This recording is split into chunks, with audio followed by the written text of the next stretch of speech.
یہ کافی نہیں ہے کہ میں مطمئن ہو گیا ہوں، بلکہ پھر بھی اللہ سے مانگنا ہے کہ مالک مجھے ہدایت دے۔ میں اپنے گمان میں یہ سمجھتا ہوں کہ شاید میں ٹھیک ہوں، لیکن ہدایت میری ضرورت ہے، یہاں غلطی اس کی گنجائش نہیں ہے۔ تو اس لیے یہ اللہ سے مانگنا ہے، اللہ سے طلب کرنا ہے، اور اس کا پھر طریقہ بھی آگے عطا فرمایا کہ صراط الذین انعمت علیہم، ان لوگوں کا راستہ جن پر تیرا انعام ہوا۔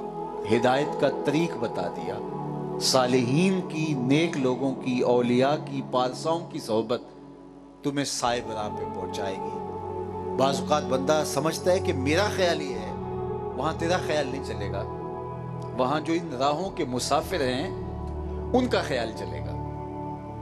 ہم ایک دفعہ شام میں تھے تو وہاں نماز کا وقت ہوا، تو ہم نے جدھر مصلے بچھائے وہ سڑک سے ہم جا رہے تھے، آ رہے تھے، رستے میں مساجد بھی آئیں، تو جو ہمارا ایک اندازہ تھا تو ہم نے مصلے بچھائے اور نماز پڑھنے لگے، تو مقامی لوگ کہنے لگے کہ قبلے کا رخ ادھر ہے، لیکن وہ ہمارا ذہن تو یہ کہہ رہا تھا نہیں۔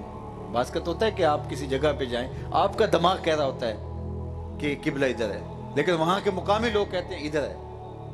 تو ہمارے ساتھ بھی یہ تھا کہ ہم سوچ رہے تھے نہیں ادھر ہونا چاہیے، اور ہم سب یہ سوچ رہے تھے، اور انہوں نے کہا، ایک آدمی نے کہا ادھر آ رہو قبلہ، تو ہم نے کوئی تعامل نہیں کیا، اس سے کوئی بحث نہیں کی، ہم نے مصلے موڑے، ادھر نماز پڑھنے لگ گئے۔ اور بعد میں جب بات ہوئی تو سب کا خیال تھا شاید قبلہ ادھر، لیکن اس ایک کی رائے کو ہم نے معتبر سمجھا، اس لیے کہ وہ ان راہوں کا شناسہ ہے، اس علاقے کا شناسہ ہے۔ تو ہمارا فہم، ہمارا اندازہ، ہمارا گمان، ہمارا ظن، ہمارا تخمینہ وہ ظن اور تخمینہ ہی رہے گا۔ جب ایک شخص جس نے جو وہاں کا باسی ہے اس کی رائے ہم سب پہ غالب آ گئی، تو ہم ادھر نماز پڑھ رہے تھے، دل میں کبھی خیال آ بھی رہا تھا یار ادھر نہیں ہے، لیکن یقین تھا کہ ادھر ہے، کیونکہ یہ ایک بتانے والا ان راہوں کا شناسہ ہے۔ تو کہا وَاتَّبِعْ سَبِيلَ مَنْ أَنَابَ إِلَيَّ، جو میری راہوں پہ چلے ہیں تم ان کی پیروی کرو گے، وہ تمہیں سیدھی راہ پہ ڈائریکشن بتائیں گے۔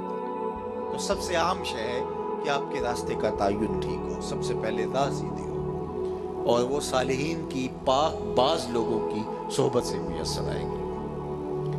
اور پھر یہ بات بھی ذہن میں رکھیں کہ ہمیں ہمارا دین باتیں کرنے کا نہیں، عمل کرنے کا درس دیتا ہے۔ آج ہمارے ہاں باتیں زیادہ ہیں، گفتگو زیادہ ہے، کلام بڑھ گیا ہے، عمل سکڑ گیا ہے۔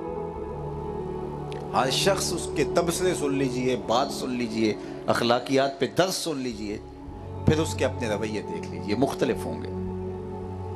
تو ہمارا دین عمل کا دین ہے، کردار کا دین ہے۔ قیامت کے دن باتیں ہماری جو ہیں، اگر عمل اس کے برعکس ہوئے تو ہماری باتوں کے وزن کے مطابق عمل نہیں تولے جائیں گے، عمل کے مطابق تولے جائیں گے۔ تو اس لیے ہمیں اپنی زندگی کے رویوں کو خوبصورت بنانا ہوگا، اور ہماری بنیادی جو ہم ماں باپ کی آغوش سے سیکھتے ہیں، اچھی تربیت، صالح رویے، لوگوں کے ساتھ حسن سلوک، یہ بنیادی چیزیں ہیں۔ ہمارا اسلام ہمیں یہ سکھاتا ہے، اور یہ ہمارے رویوں کی خرابی کی وجہ سے ایک نیا مذہب آ گیا انسانیت کے نام سے۔ اور آج کل آپ دیکھتے ہیں کہ وہ مختلف اداروں میں، مختلف یونیورسٹیز میں، مختلف جو ہیں وہ فورمز پہ وہ بات کر رہے ہوتے ہیں کہ انسانیت انسانیت انسانیت۔ تو انسانیت جو ہے وہ کوئی دین سے ہٹ کر مذہب نہیں ہے، لیکن ہمارے بعض کا رویے اس طرح ہو گئے کہ ان کو پنپنے کا موقع مل گیا، ان کو آگے بڑھنے کا موقع مل گیا۔ تو ہمارا دین شروع یہاں سے ہوتا ہے، ہمیں چلنا سکھایا جاتا ہے، بولنا سکھایا جاتا ہے، رویے سکھائے جاتے ہیں، انداز زندگی سکھایا جاتا ہے۔ اور یہ بات ذہن میں رکھیں کہ انسان جب سیکھتا ہے، اور ظاہر ہے وہ ماں کی گود میں سیکھتا ہے، آغوش مادر میں سیکھتا ہے، آغوش پدر میں سیکھتا ہے، تو جب وہ سیکھتا ہے تو وہ باتوں سے نہیں سیکھتا، زیادہ وہ عمل اور رویے سے سیکھتا ہے۔ ماں باپ جو کر رہے ہوتے ہیں تو وہی اولاد کرتی ہے۔ ایک وقت آتا ہے کہ وہ باتوں کے مفہوم کو سمجھنے لگتا ہے، پھر اس کی گہرائی کو سمجھنے لگتا ہے، لیکن اس سے قبل وہ زندگی کا زیادہ تر اسلوب سیکھ چکا ہوتا ہے، اور وہ اسلوب رویوں سے، طرز زندگی سے ہے۔ اسی لیے کہا گیا الولد سر لابیہ، بیٹا باپ کا راز ہے، وہ وہیں سیکھتا ہے۔ بعد میں کوئی آئے اور اس پر اتنی محنت کرے کہ وہ جو غلط تحریریں لکھی گئی ہیں کورے کاغذ پہ ان کو مٹائے، ریموو کرے، اور پھر اس کے اوپر نئی تحریریں لکھے، ایسا تو قسمت والوں کو ملے گا۔ تو عمومی طور پہ ہم گھر سے ہی جو سیکھتے ہیں پوری زندگی اس کا عکس ہمارے کاغذ حیات کے اوپر، کرتاس حیات کے اوپر موجود رہتا ہے۔ ہم بعض وقت کہتے ہیں کہ میں یہ مثال بھی دیا کرتا ہوں کہ کچھ لوگ نماز نہیں پڑھتے، وہ اپنے بچے کو لے آتے ہیں کہ اسے تلقین کریں یہ نماز پڑھے۔ چلو ہم نہیں پڑھتے، یہ تو پڑھے۔ تو میں کہتا ہوں جب تم نہیں پڑھتے تو یہ کیوں پڑھے؟ چونکہ عمل رویوں سے، عمل طرز زندگی سے منتقل ہوتا ہے۔ یہ تو اللہ کے کرم نوازی ہے، یخرج الحی من المیت و یخرج المیت من الحی۔ وہ چاہے تو مردوں سے زندہ نکال دے، زندوں سے مردہ نکال دے، یہ تو اس کی کرم نوازیوں کے رنگ ہیں۔ لیکن جو عمومی ضابطہ ہے الولد، ارشاد فرمایا کل مولود یولد علی الفطرہ فابواہ یہودانہ او یمجسانہ او ینصرانہ او کما قال نبی صلی اللہ علیہ وسلم۔ ہر بچہ فطرت اسلام پہ پیدا ہوتا ہے، جو بھی بچہ پیدا ہوتا ہے، کافر کے گھر بھی پیدا ہوا، یہودی کے گھر میں، سکھ اور ہندو کے گھر میں پیدا ہوا، وہ فطرت اسلام پہ پیدا ہوا۔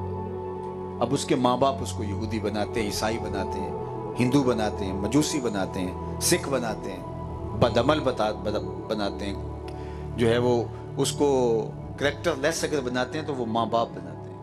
اس کی فطرت کے اندر، اس کی طبع کے اندر خیر رکھی گئی ہے۔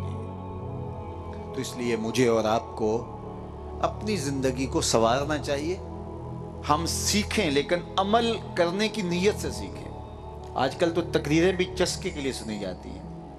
صحابہ حضور سے قرآن پڑھتے تھے تو 10 آیتیں حضور سے سیکھتے تھے، اور اگلی 10 تب سیکھتے تھے جب ان 10 پر عمل ہو چکا ہوتا۔ عمل سیکھا عمل کے لیے جاتا ہے۔ ایک بندہ روز ڈاکٹر کے پاس چلا جاتا ہے دوائی لینے کے لیے، اور دوائی جا کے جو ہے وہ اس سے لکھواتا ہے، اور شام کو آ جاتا ہے، نہ میڈیکل سٹور پہ جاتا ہے، نہ دوائی خریدتا ہے، نہ آ کے استعمال کرتا ہے، اگلے دن پھر ڈاکٹر کے پاس چلا جاتا ہے۔ تو سویر سے لے کر شام تک اچھے سے اچھے ڈاکٹر کا روز ٹائم لے، آج اس ماہر کے پاس گیا، کل اس ماہر کے پاس گیا۔ ایک بندے نے ایک شغل بنایا ہوا، لوگ پاگل ہے تو یہ لوگوں کو پاگل بنایا ہوا ہے۔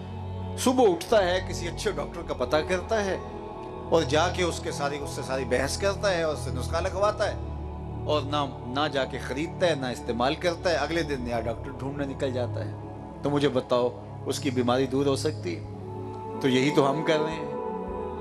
کبھی سوشل میڈیا سے سن رہے ہیں، کبھی جو ہے وہ الیکٹرانک میڈیا سے سن رہے ہیں، کبھی لائیو بیٹھ کے سن رہے ہیں، کبھی کسی کو سن رہے ہیں، کبھی کسی کو سنتے ہی ہیں، عمل کسی ایک کے پیچھے بھی لگ کے نہیں کیا۔ تو پھر کیا ہوا کہ جہاں کھڑے تھے 10 سال پہلے وہاں آج بھی کھڑے ہیں۔ وہ ایک بزرگ تھے، وہ کبھی مسجد میں جمعۃ المبارک بھی نہیں پڑھنے گئے تھے، تو ایک صاحب نے کہا کہ آؤ نا ذرا مولوی صاحب کے پیچھے جمعۃ المبارک پڑھ کے آئیں۔ زور دیا تو اس نے کہا چلو چلتے ہیں ابھی۔ تو جب گئے تو مولانا خطاب کر رہے تھے، استنزہوا عن البول فإن عامۃ عذاب القبر منہ، کہ پیشاب کے چھینٹوں سے بچا کرو، عمومی طور پہ قبر کا عذاب جو ہے وہ پیشاب کے چھینٹوں سے دیا جاتا ہے۔ تو اس پر انہوں نے گفتگو کی، اور انہوں نے کہا کہ پیشاب نرم جگہ پہ کرنا چاہیے۔ جہاں پیشاب کرنے بیٹھیں آپ تو وہاں پاؤں سے جگہ کو نرم کر لیں، اور ساتھ ہی ہے کہ ہر جگہ نرم جگہ دستیاب بھی نہیں ہوتی، تو پھر تھوڑی سی ریت یا مٹی اپنے ساتھ رکھ لیں، اور کبھی ایسی نوبت آئے تو وہاں آپ وہ ریت ڈالیں اور پیشاب کر لیں تاکہ چھینٹوں سے بچا جائے۔ تو انہوں نے واپس گھر آ کے تھوڑی سی ریت اپنے ساتھ اٹھا لی، اور جہاں بھی جاتے تو ریت ساتھ ہوتی۔ اگلے جمعۃ المبارک کو وہ صاحب دوبارہ ملے، کہا آؤ نا جمعۃ المبارک پڑھنے چلے۔ اس نے کہا جو پچھلے جمعے کا بوجھ تھا ابھی تک میں اس کا عادی نہیں ہوا، تو جب اچھی طرح عادی ہو گیا تو پھر جاؤں گا اور کوئی نئی بات لوں گا، اس کا بوجھ پھر اٹھاؤں گا۔ اس نے کہا مجھے تو 20 سال ہو گئے جمعہ پڑھتے، میں تو کوئی بوجھ نہیں اٹھایا۔ اس نے کہا پھر تمہاری مرضی۔ تو بات یہ نہیں ہے کہ آپ سنتے جائیں میں سنتا جاؤں لیکن عمل کوئی بھی نہ ہو. ایک وہ غیر مسلم نے اسلام قبول کیا نا، تو اس کو نماز پڑھنے کا طریقہ سمجھایا گیا کہ جب آپ نے نیت باندھنی ہے، قبلہ رو ہونا ہے، تو کعبۃ اللہ کا تصور کرنا، استحضار نیت ہو، پوری طرح سے خیال